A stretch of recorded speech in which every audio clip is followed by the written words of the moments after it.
নমস্কার বন্ধুরা, রিতাস ডায়েরি চ্যানেলে আপনাদের সবাইকে স্বাগত। বন্ধুরা, লক্ষ্মী পুজো তো আপনারা সবসময় করেন, আর্থিক দিক থেকে যাতে ভালো থাকতে পারেন, খাদ্যের যাতে কোনো অভাব না হয় তার জন্য। কিন্তু আমি এমন একটি কথা বলবো যেটি করলে আপনারা দ্বিগুণ পরিমাণে ফল পাবেন।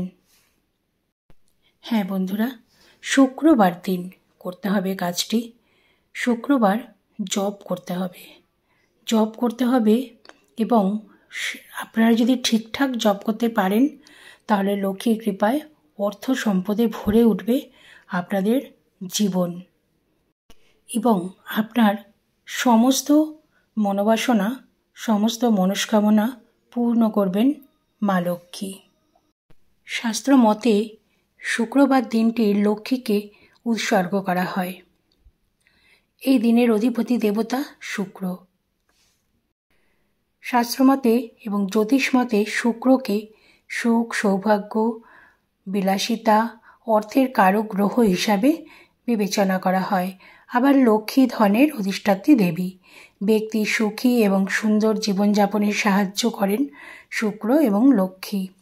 তাই ধন সম্পদ লাভের জন্য শুক্রবার বিশেষ কিছু মন্ত্র জপ করতে হয়।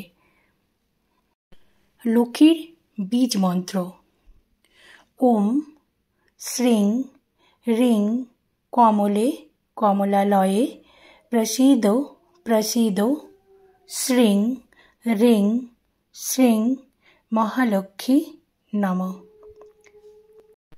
ওম শ্রীং হ্রিং কমলে কমলালয়ে প্রসীদ প্রসীদ শ্রীং হ্রিং শ্রীং মহালক্ষ্মী নমঃ। এই মন্ত্রটা জপ করবেন। পদ্ম বীজের মালায় এই মন্ত্র জপ করলে লক্ষ্মীর বিশেষ আশীর্বাদ আপনারা পাবেন। ধন, ধান্য এবং ঐশ্বর্য বৃদ্ধির জন্য শুক্রবার লক্ষ্মীর মহামন্ত্রটি 108 বার জপ করবেন। এটি হল ওম শ্রীং ক্লিং মহালক্ষ্মী মহালক্ষ্মী এজ্জয়ী সর্ব সৌভাগ্যং দেহি মে সোহা। লক্ষ্মীর এই মন্ত্র জপের সময় তেলের প্রদীপ জ্বালাবেন, তাতে অনেক বেশি লাভ পাবেন। সুখ এবং সৌভাগ্য যাতে আপনারা খুব সহজেই লাভ করতে পারেন তার জন্য শুক্রবার দিনকে লক্ষ্মীকে তুষ্ট করতে গোলাপ ফুল ও আতর নিবেদন করুন। ফুল নিবেদনের সময় একটা মন্ত্র অবশ্যই জপ করবেন। মন্ত্রটি হল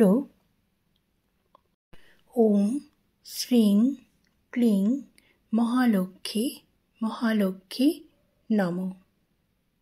এইভাবে যদি আপনারা শুক্রবার দিন পুজো করতে পারেন মা লক্ষ্মীর এবং মন্ত্রগুলি জপ করতে পারেন তাহলে আপনারা অনেক ভালো থাকবেন, অনেক বেশি আর্থিক দিক থেকে লাভবান হবেন।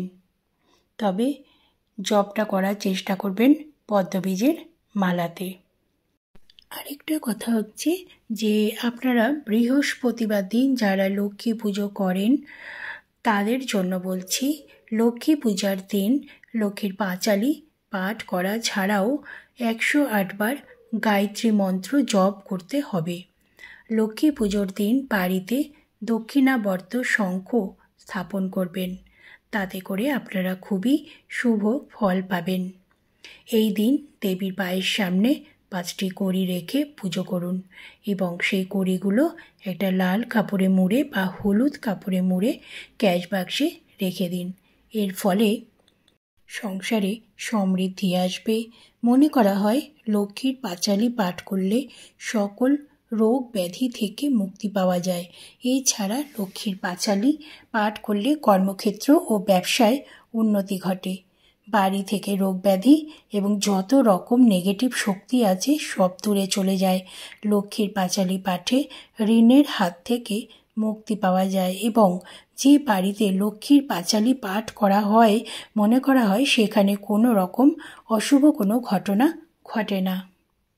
বন্ধুরা, আপনারা যদি মন দিয়ে নিষ্ঠা এবং ভক্তি সহকারে ঈশ্বরের আরাধনা করতে পারেন তাহলে সহজেই ঈশ্বরকে প্রসন্ন করা যেতে পারে।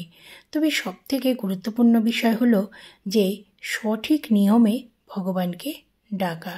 সকল পুজোরই কিছু নির্দিষ্ট নিয়ম থাকে, সেই নিয়ম মেনে পুজো করলে ভক্তের উপর ভগবান প্রসন্ন হন। সেই রকমই লক্ষ্মী পুজোরও কিছু নিয়ম আছে। লক্ষ্মীর পাঁচালির মাহাত্ম্য পড়বেন। লক্ষ্মী পুজোর দিনকে লক্ষ্মীর পাঁচালি পাঠ করা ছাড়াও 108 বার গায়ত্রী মন্ত্র অবশ্যই জপ করবেন। দেখবেন আপনাদের সব দিক থেকে ভালো হবে। চেষ্টা করবেন মা লক্ষ্মীকে পদ্ম ফুল দিয়ে পুজো করতে, কারণ পদ্ম ফুল ওনার বিশেষ প্রিয়। মা লক্ষ্মীর প্রিয় ফল হলো নারকেল, শ্রীফলও বলা হয়ে থাকে। আপনার বাড়িতে যেদিন লক্ষ্মী পুজো করবেন সেদিন নারকেল এবং নারকেলের তৈরি মিষ্টি অবশ্যই নিবেদন করবেন।